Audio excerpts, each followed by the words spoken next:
ఇప్పుడు కాదమ్మా, 2014లోనే జనసేన అనే పార్టీ హైదరాబాద్లోనే పెట్టారు పవన్ కళ్యాణ్ గారు. గత అసెంబ్లీ ఎలక్షన్లో కూడా పోటీ చేశారు.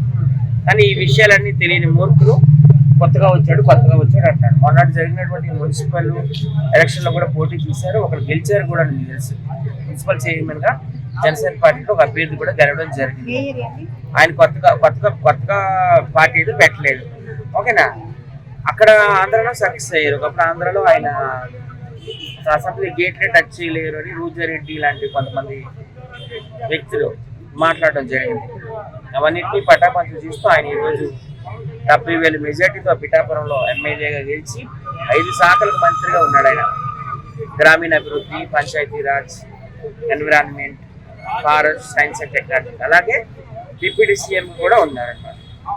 సో ఆయన ఎక్కడున్నా సక్సెస్ అవుతుంది. స్టార్టింగ్ లో ఎవరికైనా అంతే కదా, బేబీ స్టెప్స్ చేస్తారు.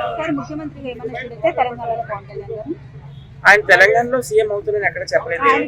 ఒకవేళ మా పార్టీ వచ్చినట్టయితే జనసేన పార్టీ ఇక్కడ తెలంగాణ అభ్యర్థినే సీఎం గా పెడతామని చెప్పారు. ఆయన ఆంధ్రాకి సీఎం అవుతారు ఏదో ఒక రోజు, అలా చూస్తూ 100%. ఇప్పుడు డిప్యూటీ సీఎం కదా, ఫ్యూచర్ లో ఖచ్చితంగా ఆయన సీఎం అవుతారు ఏదో.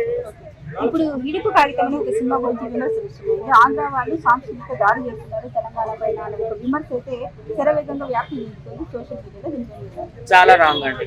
తెలంగాణ భాష అన్న, యాస అన్న, ఇక్కడ సంస్కృతి అన్న, సాంప్రదాయం అన్న ఆంధ్ర వాళ్ళు బాగా గౌరవిస్తారు. కొన్ని జిల్లాలు మీరు తీసుకుంటారు, ఆంధ్రాలో ఉన్న గుంటూరు జిల్లా కావచ్చు, కృష్ణా జిల్లా కావచ్చు, ఇక్కడ బతుకమ్మ బోనాలు పండుగలు కూడా అక్కడ సెలబ్రేట్ చేసుకుంటారు.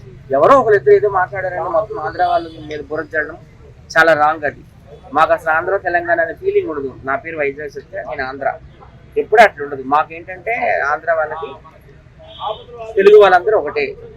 తెలుగు వాడికి ఆంధ్ర తెలంగాణ 2 కళ్ళు అనే భావంతో ఉంటాం. ఎవడో ఒక ఇద్దరు బ్యాడ్ కామెంట్స్ చేస్తే చేయొచ్చు ఆ సినిమా మీద. ఎందుకంటే ఆ సినిమాలో నటిస్తున్నటువంటి వ్యక్తి ఏం పేరు, ఏ రామకృష్ణ పేరు, రాహుల్ రామకృష్ణ.